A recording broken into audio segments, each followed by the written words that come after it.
This is the second example of taking a quadratic and moving it over to its inverse. So if you need this for help on the other two problems, go ahead and use it. It just helps to have an extra one. So I'm going to start by getting rid of this minus 4 solving for x. So I'm going to add that 4 over.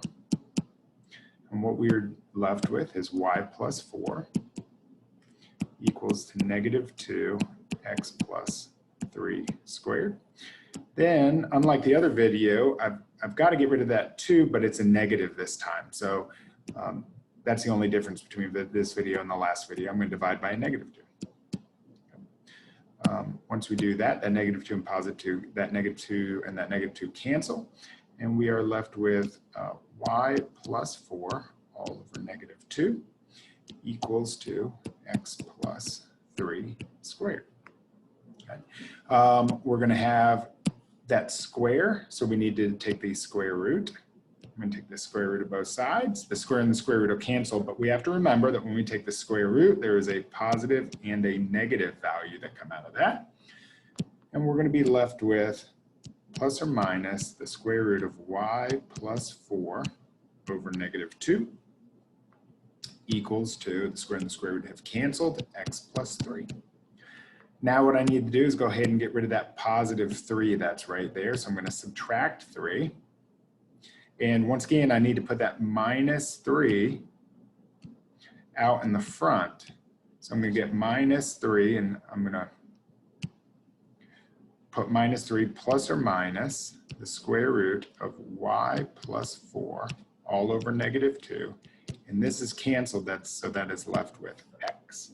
Now we have solved for x now, and I'm going to write the inverse at this point. So I'm going to rewrite as an inverse.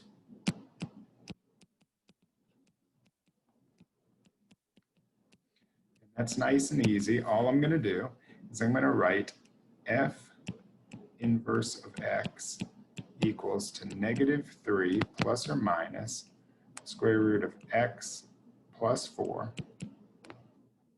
all over negative 2. Now, I'm going to come over and just verify it. Okay. And as I do this, just have to remember that Desmos doesn't like that negative 1 as the f inverse. So I'm just going to go ahead and type it in as two different names. So I'm going to say g of x, or maybe let's use a different one, k of x equals to negative 3 plus the square root of x plus 4 over negative 2 divided by negative 2. Okay, and then I have to put in, I've put in the positive 1 because it says negative 3 plus or minus. So now I'm going to put in the other one. Let's maybe use j. I'm just making up names because, like I said, Desmos doesn't like the inverse. And I'm going to type in negative 3 minus the square root of x plus 4 all divided by negative 2. And then what I'm going to do is I'm going to go ahead and plug in y equals to x, which is what the reflection line is, and you can see they reflect over each other. And we'll go a little bit further into this issue of having this red and blue graph